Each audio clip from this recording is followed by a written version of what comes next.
10 seconds to go.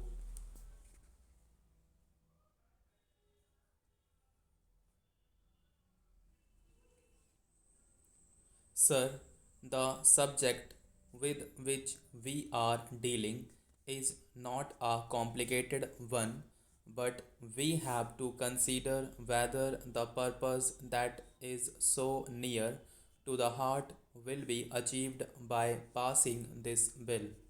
We may allow special representation to the scheduled castes, the scheduled tribes, and the Anglo Indians for 10 years more, but we shall not succeed in achieving our purpose unless the governments concerned take more interest in the task allotted to them than they have done so far. I would like to take first the case of the scheduled castes and tribes. The commissioner complains every year of the delay in the receipt of the reports. I do not know whether any notice is taken of his complaint either by the central government or by the state governments. In fact, these complaints are made year after year by the commissioner, and it shows that not much attention has been paid to it so far. Take again the question of the execution of the welfare schemes. The Commissioner says in his report for 1957 that the Commission has noted that the main reason for delay in the execution of welfare schemes in the states is lack of coordination between the various administrative departments and the welfare departments of the state governments. He has made a number of suggestions on page 27 of the report in order to bring about better coordination between these departments, but it is surprising that, notwithstanding the importance of the matter, so little attention has been paid even to those points which will ensure the proper execution at least of those schemes that are accepted by the state governments. I do not know again whether any of the suggestions made by the Commissioner in order to bring about better coordination have been accepted either by any of the state governments, but there is no doubt that the situation brought to our notice by the Commissioner requires much closer and continuous attention than either the central or the state governments have given to it. I would suggest one way of trying to bring about a faster execution of the welfare schemes and of securing better attention on the part of the governments concerned to the amelioration of the condition of the scheduled classes and the scheduled tribes.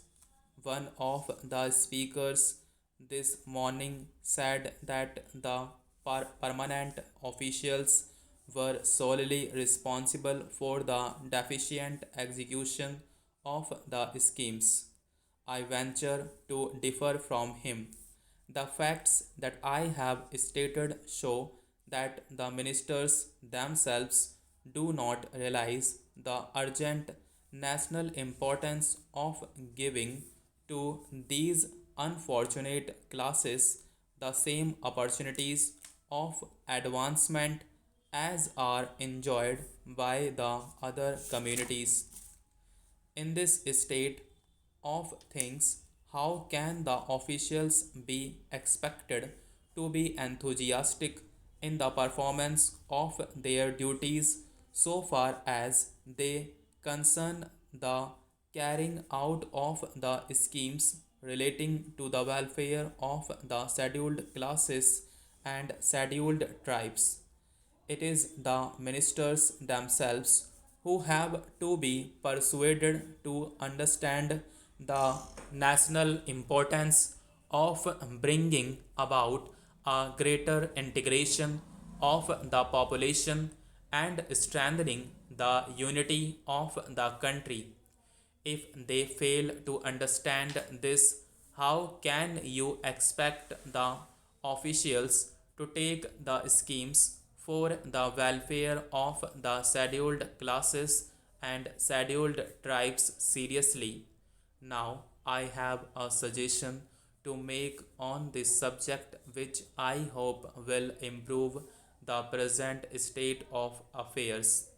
The conferences of ministers are held every year. You have periodical conferences of education ministers or agriculture ministers or of ministers concerned with law and order and so on. The conferences of food ministers and are perhaps more frequent than those of ministers dealing with other subjects. Now, why cannot the central government hold a conference annually of ministers concerned with the improvement of the condition of the scheduled castes and scheduled tribes? I think that if this is done, the ministers concerned will realize their responsibility better than they do now. They will, at any rate, be better furnished with information than they are at present. They will perhaps see to it that such work is done in their states as to enable them to present a good picture of their activities to the Conference of Ministers. This conference can yield the result that is expected of it only if the Home Minister or the Prime Minister presides over it. The Commissioner for Scheduled Castes and Scheduled Tribes has complained in one of the reports mentioned by me that the schemes that are sent up by the state governments for the approval of the Government of India do not contain the details required to enable the Government of India to come to a quick decision, and this, according to the Commissioner, is due to the fact that the states formulate their schemes in a general way without even deciding on their location. Consequently, it is only after the approval is given by the Government of India that the state governments decide where the welfare schemes are to be carried out. Now, this surely is a state of things for which the ministers are responsible and not the permanent officials, and the Home Minister can make the states take their duties more seriously than they are adding now. Now, sir, I come to the improvement of the condition of the scheduled castes and scheduled tribes. If we want to remove untouchability, which is a difficult task, we have to do a lot on the ground because every one of us is to a certain extent a slave of custom. But there are certain steps that can be taken even here to bring about a quicker improvement in the condition of the lowest classes among the scheduled castes. I am particularly concerned with the condition of the newspapers. We can improve their lot. There will be a substantial achievement to our credit. I submit that if we concentrate our attention on the improvement of the condition of this particular community, which is the lowest of the scheduled castes, we can achieve something within a measurable distance of time. How can we do this? In the first place, we have to think continuously and seriously of introducing better sanitary methods